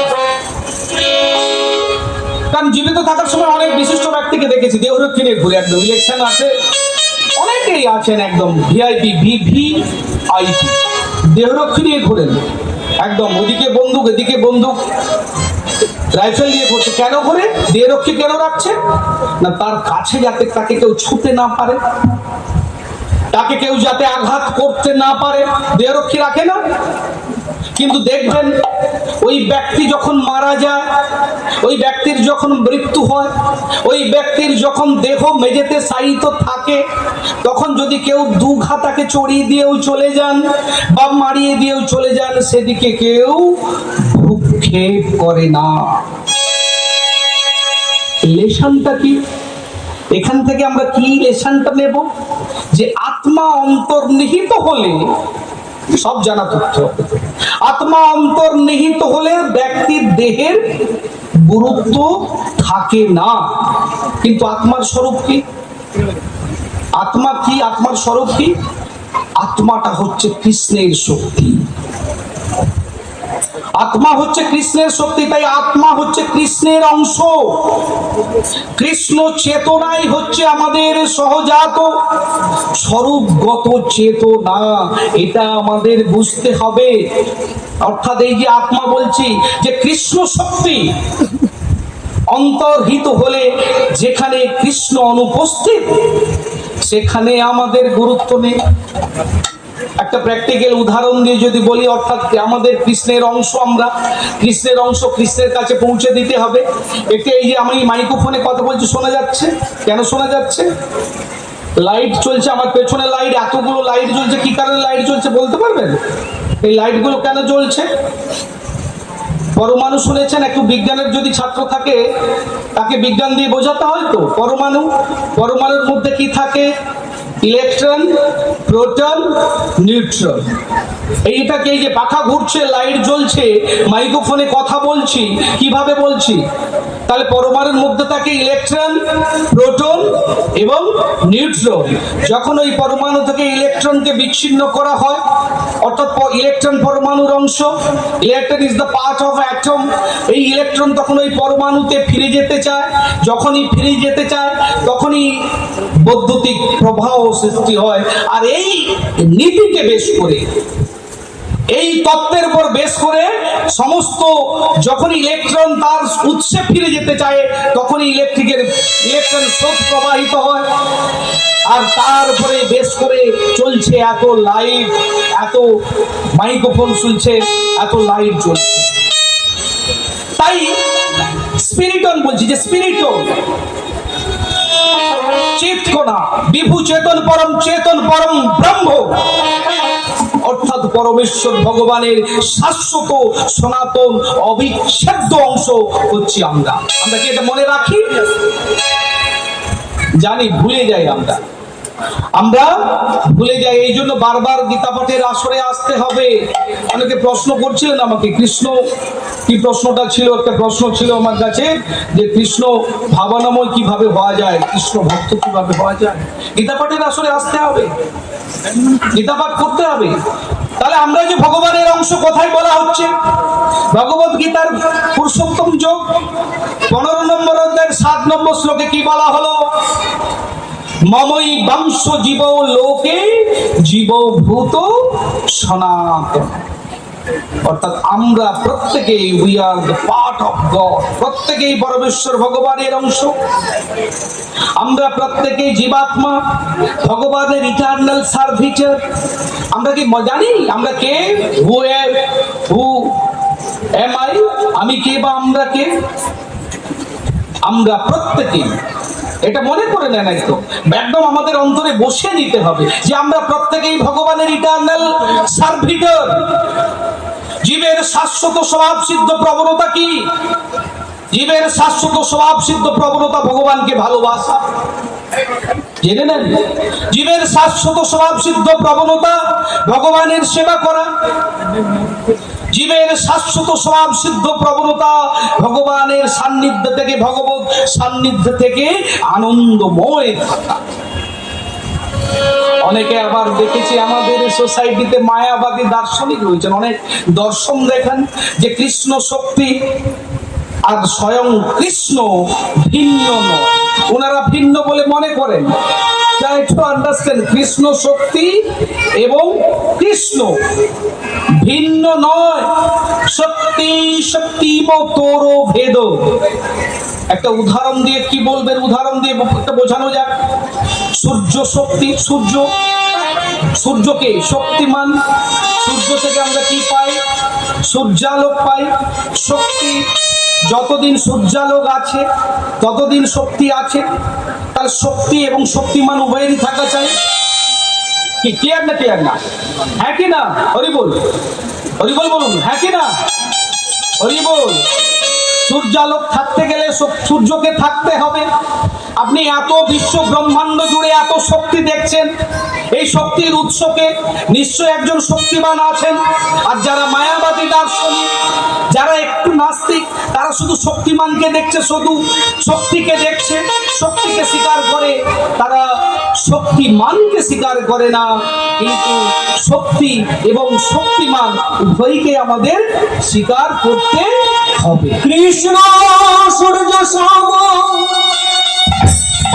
মায়া হয় অন্ধকার। যেথা কৃষ্ণ সেথা নহি মায়ার অধিকার।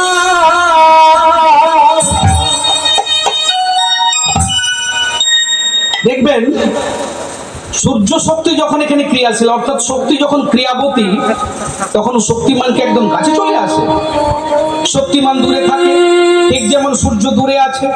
সূর্য আলোক সর্বত্র পরিব্যাপ্ত হচ্ছে, চারিদিকে পরিব্যাপ্ত হচ্ছে, সেই রকম সমস্ত বিশ্ব চরাচর ব্যাপী এই শক্তি হচ্ছে ক্রিয়াশীল। ব্যাপারটা বুঝতে হবে, সনাতন ধর্মের মূল কথাটা। নিখিল সৃষ্টি, মাটি, জল, বায়ু, আকাশ, মন, বুদ্ধি, অহংকার, যেটাকে আমরা বলছি গ্রস বডি, আর একটাকে বলছি স্ট্রাগল বডি। গ্রস বডিটা বলছি কি? মাটি, বায়ু, আকাশ, অবতেজ, ক্ষিতি, মরুত আমরা বলি, যেটা দিয়ে আমাদের এই গ্রস বডিটা তৈরি। আর সূক্ষ্ম দেহ, যাকে আমরা স্থূল দেহ বলি, সেটা পাঁচটা জিনিস দিয়ে তৈরি। আর যেটাকে সূক্ষ্ম দেহ বলি স্ট্রাগল বডি, মন, বুদ্ধি, অহংকার। এই আটটি জড় উপাদানই হচ্ছে জড়া শক্তি। মে ভিন্না প্রকৃতিহি অষ্টধা, গীতাতে রয়েছে, সব একদম পড়বেন। আমরা তাই সহজেই হৃদয়ঙ্গম করতে পারি যে এই শক্তিগুলোর পেছনে কেউ একজন শক্তিমান আছেন। এখন এখানে ইলেকট্রিক দেখছেন, ইলেকট্রিক ব্যবহার করছি। আরেকটি সহজ উদাহরণ আমরা নিই, একদম একদম সহজ কথা, যে কোনো কঠিন কথা নেই। এই শক্তির অন্তরালে কি রয়েছে? এখানে ইলেকট্রিক দেখছি, ইলেকট্রিকের জন্য একটা শক্তি কক্ষ রয়েছে, পাওয়ার স্টেশন রয়েছে। পাওয়ার স্টেশনকে কে পরিচালনা করছে? তার উপরে পাওয়ার স্টেশনকে কে পরিচালনা করছে? একজন ইঞ্জিনিয়ার রয়েছে। পাওয়ার স্টেশনের উপরে একজন ইঞ্জিনিয়ার রয়েছেন। তাহলে কি হচ্ছে? ইঞ্জিনিয়ার কি করছেন? পাওয়ার স্টেশনকে পরিচালনা করছেন। পাওয়ার স্টেশন থেকে আমরা বিদ্যুৎ পাচ্ছি। তাই কি হচ্ছে?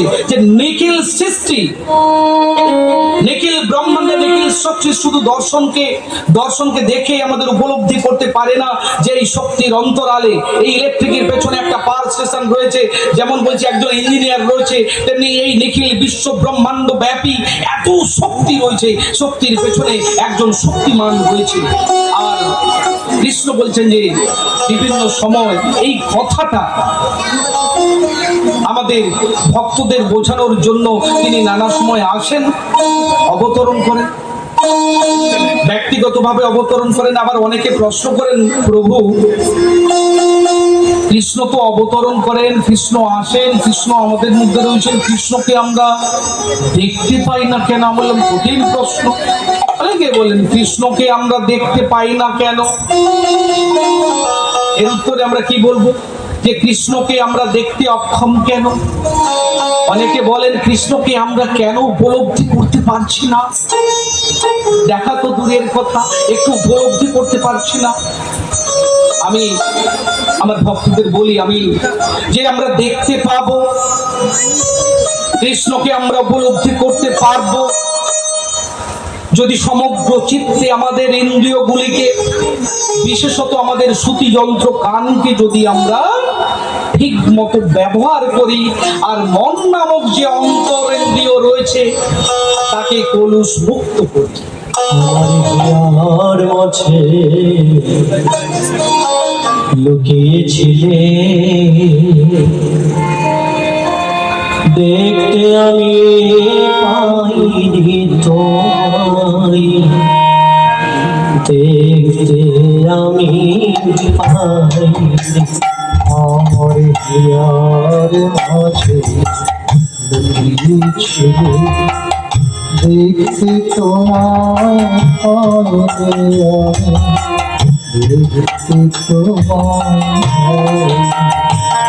আমার হিয়ার মাঝে লুকিয়েছিল, দেখতে আমি পাইনি তোমায়, দেখতে আমি পাইনি।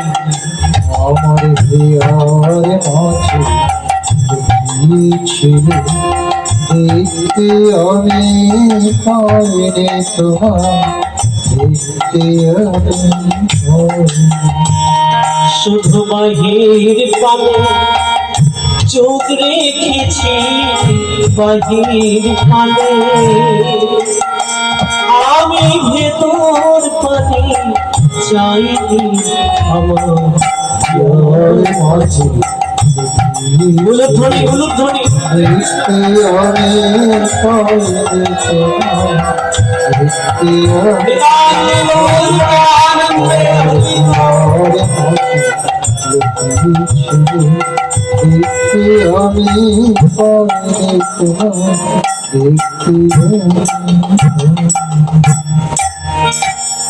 তাহলে আমি কি বললাম যে আমাদের শ্রুতিযন্ত্র কানকে ঠিক মতো ব্যবহার করি আর মন নামক অন্তরেন্দ্রিয়কে কলুষ মুক্ত করি। এখন আমাদের কানটা এখন আমি বলছিলাম डस्टबिन, जितना कचरा है वो कान में डाल दो, ज्यादा इंटरेस्ट है पीएनबीसी में, ज्यादा इंटरेस्ट है।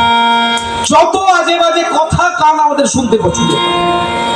আর কৃষ্ণকে আমরা দেখতে পাই না কেন, উপলব্ধি করতে পারি না কেন? কেন না কৃষ্ণ কি কি বস্তু, আমি একটু আগে বলছিলাম যে ভগবান কি, কৃষ্ণ কি দিয়ে গঠিত। We know the structure of human body, মানুষের দেহটা কিভাবে গঠন আমরা জানি, কিন্তু কৃষ্ণ কি দিয়ে তৈরি?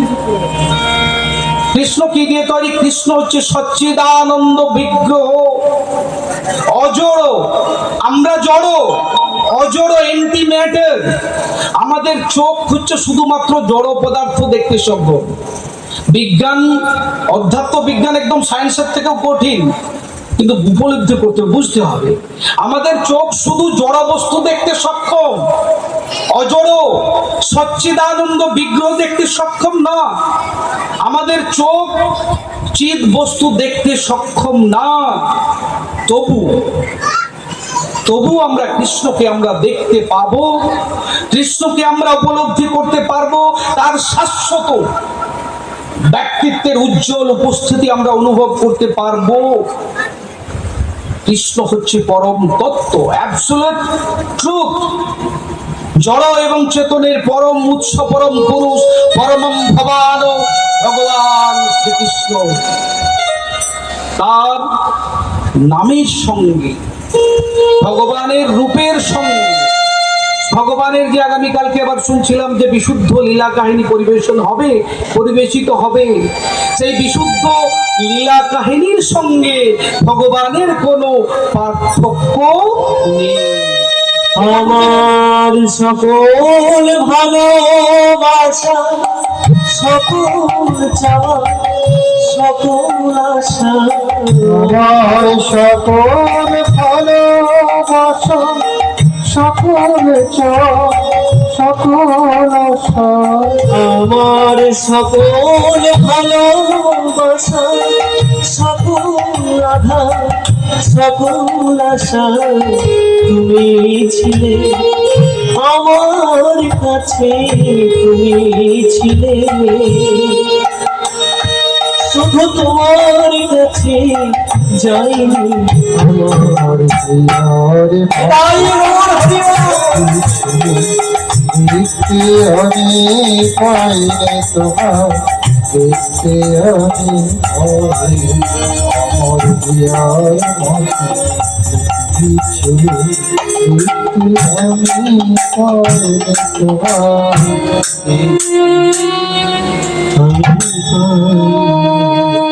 তাহলে আমি কি বললাম যে ভগবানের নামের সাথে নাম শ্রবণ করছে, ভগবানের রূপের সাথে ভগবান রিলেটেড যে লীলা কীর্তন পরিবেশিত হয় তার কোনো পার্থক্য নেই। আজকে এই যে মন্দিরে মন্দিরে এই যে চারদিক জুড়ে যে শ্রী বিগ্রহ রয়েছে, কৃষ্ণ শোভিত রয়েছেন, তার সঙ্গে স্বয়ং শ্রীকৃষ্ণ অভিন্ন। কৃষ্ণকে আমরা দেখতে পাই না, অভিন্ন, এটা বুঝতে হবে। কৃষ্ণের সকল নামের সঙ্গে কৃষ্ণ অভিন্ন। সেই জন্য যদি আমরা আমাদের জড় ইন্দ্রিয়গুলোকে ঠিক মতো ব্যবহার করি, পঞ্চ ইন্দ্রিয় আমাদের, তাই না, ফাইভ অর্গানিক সেন্স, পঞ্চ ইন্দ্রিয়কে যদি আমরা ঠিক মতো ব্যবহার করি, তাহলে আমরা কৃষ্ণকে দেখতে পাবো, কৃষ্ণকে আমরা উপলব্ধি করতে পারবো।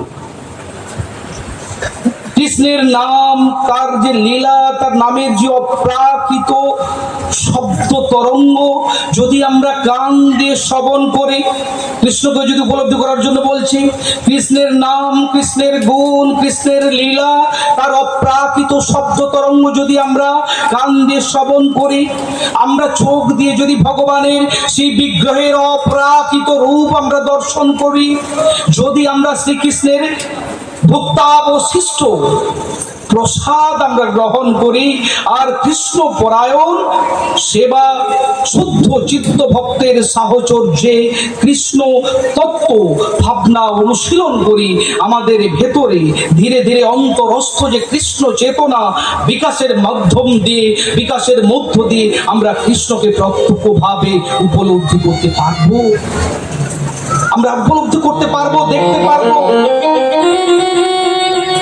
পদ্মকুড়ি যেমন, পদ্ম ফুল দেখেছেন তো, পদ্মকুড়ি যেমন সূর্যের নির্মল আলোক স্পর্শে পাপড়ি মেলে ধীরে ধীরে প্রস্ফুটিত অনিন্দ সুন্দর কমল পুষ্পে পরিণত হয়, ঠিক তেমন মানুষ যখন উন্নত কৃষ্ণ ভাবনাময় ভক্তদের সান্নিধ্যে এসে ভক্তি যোগের মাধ্যমে কৃষ্ণ চেতনা বিকশিত করে, তখন তার চেতনা বিকজ কমল পুরুষের মতো প্রস্ফুটিত হয়।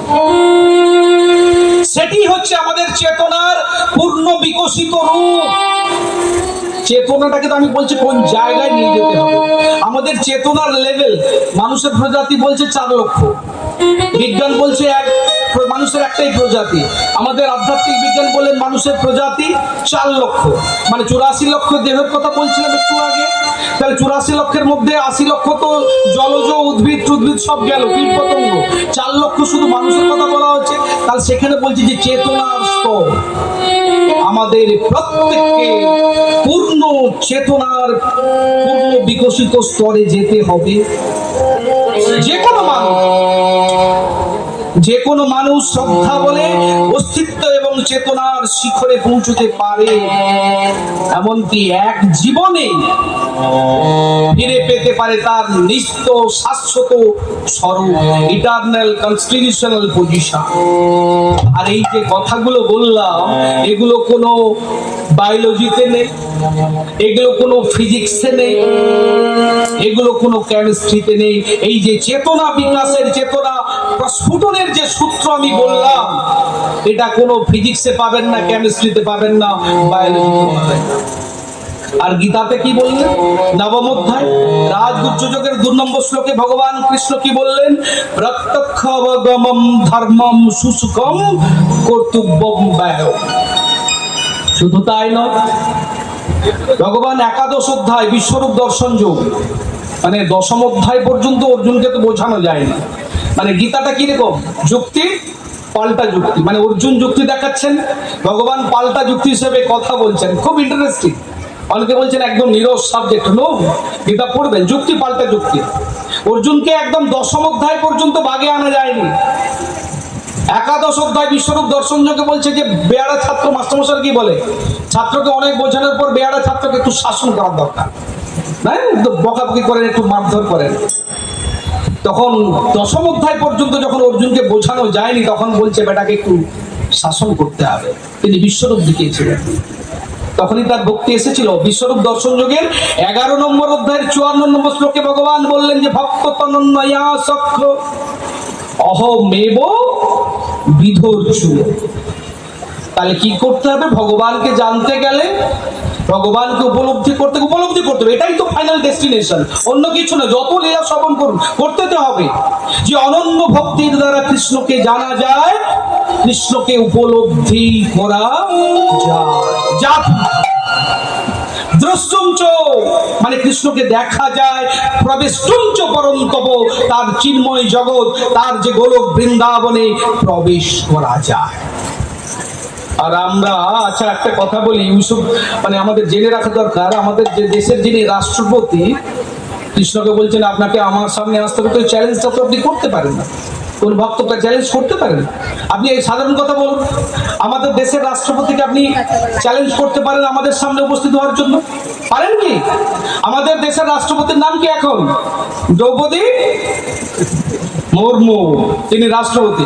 তাকে আমি বলছি যে we should appear in front of me, আমরা চ্যালেঞ্জ করতে পারি? উই শুড নট চ্যালেঞ্জ, আমরা চ্যালেঞ্জ করতে পারি না। কারণ ওই রাষ্ট্রপতি গীতার বাণী, মানে শ্রীকৃষ্ণের মুখনিসৃত বাণী ভগবত গীতা স্পর্শ করে তার প্রতিশ্রুতি পালনের তিনি শপথ নিয়েছেন। আর অনন্ত কোটি ব্রহ্মাণ্ড, কোটি কোটি ব্রহ্মাণ্ডের যিনি রাষ্ট্রপতির রাষ্ট্রপতি, সেই ভগবান শ্রীকৃষ্ণকে তো কখনোই আপনি চ্যালেঞ্জ করতে পারেন না যে আপনাকে আমাদের সামনে আসতে হবে। তাই কৃষ্ণকে আমরা চ্যালেঞ্জ করতে পারি না। অবিশ্বাসের দ্বারা, সন্দেহের দ্বারা আপনি মৃত্যুর কাছে যেতে পারবেন, কখনো কৃষ্ণের কাছে যেতে পারবেন না। জয় শ্রীগুরুদাই গৌর প্রেমানন্দে। যদি নয়ন মেলে নাহি চাই, তবে ও চরণে দিও ঠাই, এই মোর শেষ নিবেদন। প্রভু কৃপা করে দাও দর্শন, প্রভু কৃপা করে দাও দর্শন। যদি নয়ন মেলে নাহি চাই, ও চরণে দিও ঠাই, এই মোর শেষ নিবেদন। কৃপা করে দাও দর্শন, কৃপা করে দাও দর্শন।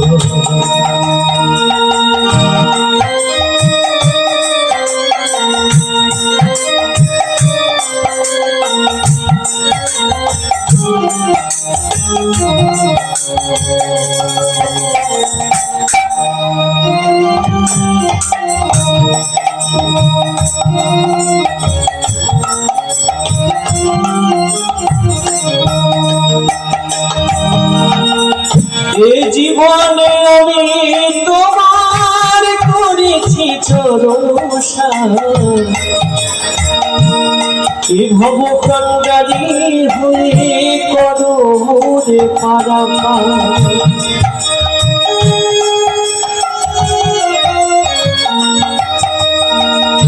এ জীবনে আমি তোমার করেছি চরণ, এ ভব কাঙ্গারি হয়ে করো রে পারাপার।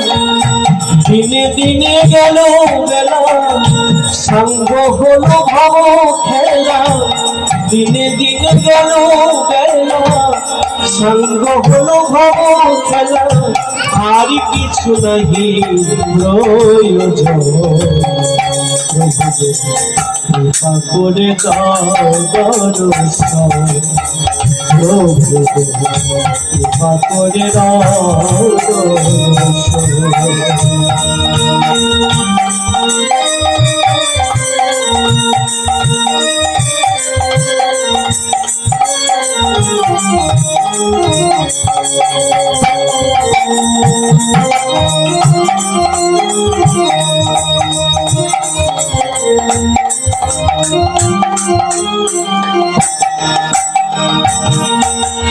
এই অধম দিন হীনের কোন সুকৃতি নাই,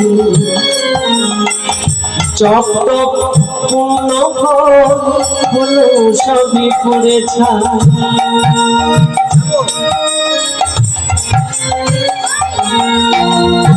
এই অধম দিন হীনের কোন সুকৃতি নাই, যত হলো সবই করে ছাই। জীবনের নাট্যশালা করেছি সোনের মালা, জীবনের নাট্যশালা করেছি সোনের মালা, যেন কারাগারে বন্দী জীবন। করে দাও দর্শন, কৃপা করে দাও দর্শন। যদি নয়ন মেলে নাকি চাও চরণে দিও এই মনে শেষ করে দাও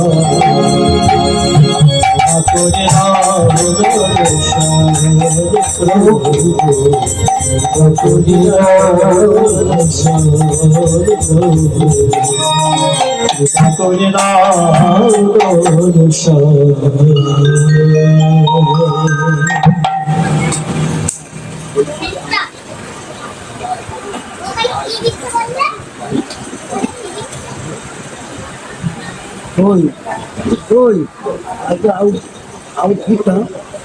ছোট করে চলো আমি সেটা চালিয়ে দেখে আমার ফালতু কথা তুমি বলছো। হ্যাঁ না না যেটা চিন্তা চেঞ্জ করেছো না, কে বলছে আপনাকে? পলিটিশিয়ান যারা বলছে তাদেরকে পালন করতে হবে, তুমি ওটাকে সব বলছি। আমি বলছি, করতে বলেছো তো আমি বলেছি। আমি গৌরহরির কথাই বলছি তো, একদম গৌরহরির কথা দিয়ে শুরু করেছি শোনো একদম যাদের অনুষ্ঠান আমি শুনতে যাদের অনুষ্ঠানে বারবার বলতে চাই একদম গৌরহরির একটাই শ্লোক, ওই যে বললাম অপ্রাকৃত শব্দকর্ম গৌরহরি, একদম সব জায়গায় একদম লিস্ট করুন। একদম গৌরহরি যে কথাটা বলেছেন ওটাই একদম একদম সরলীকরণ করেছেন। না না গানটাও যে কীর্তন চালিয়েছি বিশাল চলতেছে। হ্যাঁ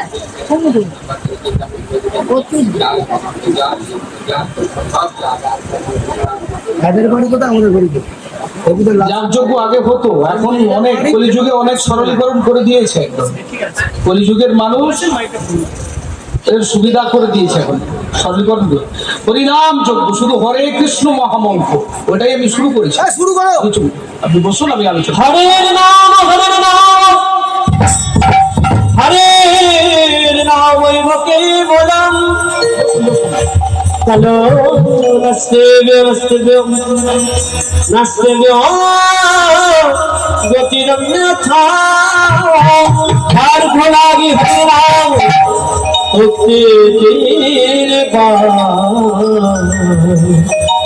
মোরা জীবে বোঝাইতে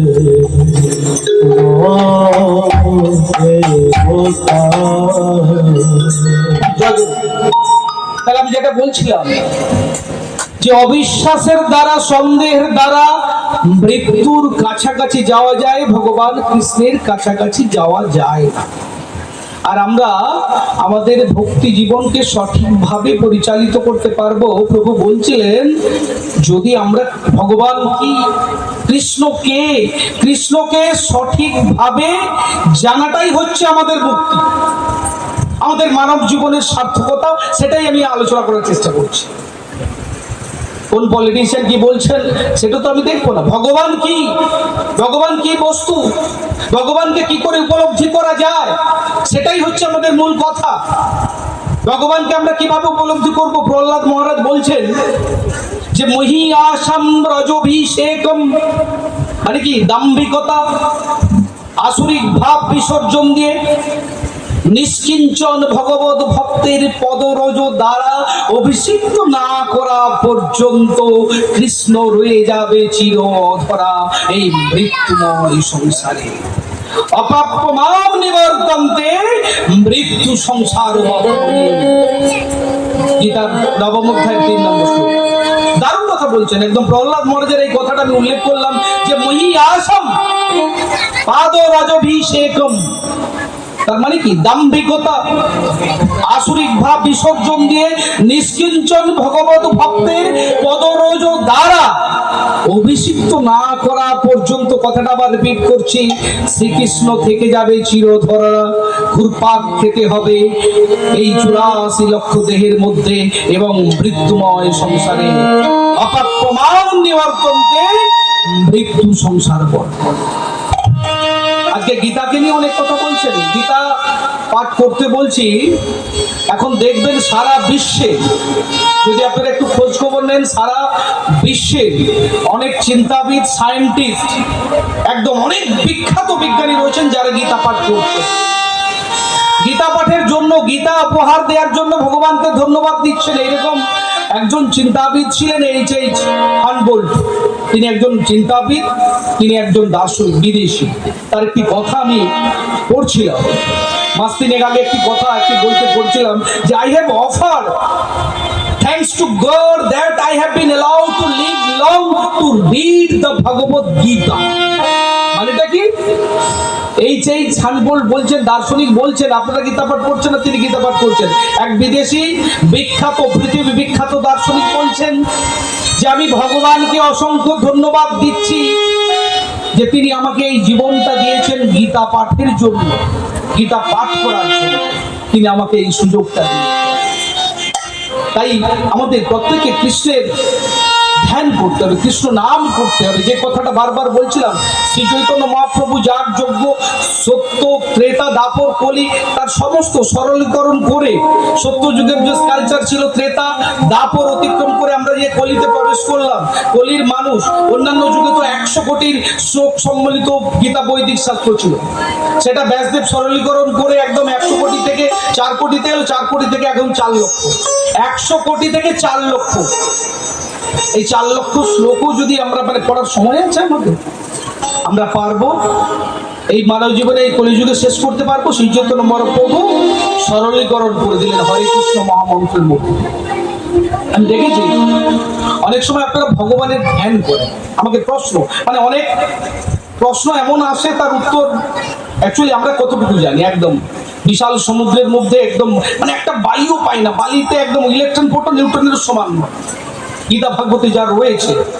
একটা শ্লোক নিয়ে আমার চলছে, এতক্ষণ আলোচনা চলছে যে ভগবানের যখন আমরা রূপের ধ্যান করি, অনেকে মনে করি যে ভগবান কোটি কোটি কোটি কোটি বছর আগে যে বিশ্ব সৃষ্টি করেছেন, তাহলে ভগবান নিশ্চয়ই একজন অতি বৃদ্ধ ব্যক্তি হবে। একদম সাধারণ ভক্ত চিন্তাটা কোন জায়গায় পৌঁছেছে দেখো, যে ভগবান কোটি কোটি বছর আগে যদি বিশ্ব সংসার সৃষ্টি করেন, তাহলে ভগবান তো একজন বুড়ো ব্যক্তি হবেন। বুড়ো কৃষ্ণকে দেখেছেন কোনোদিন? কৃষ্ণের রূপের দেখেছেন তো? কৃষ্ণকে দর্শন করেছেন, কৃষ্ণের অনেক রূপ দর্শন করেছেন, বুড়ো কৃষ্ণকে কেউ দেখেননি। কোনো ছবি কি কোথাও কখনো দেখেছেন?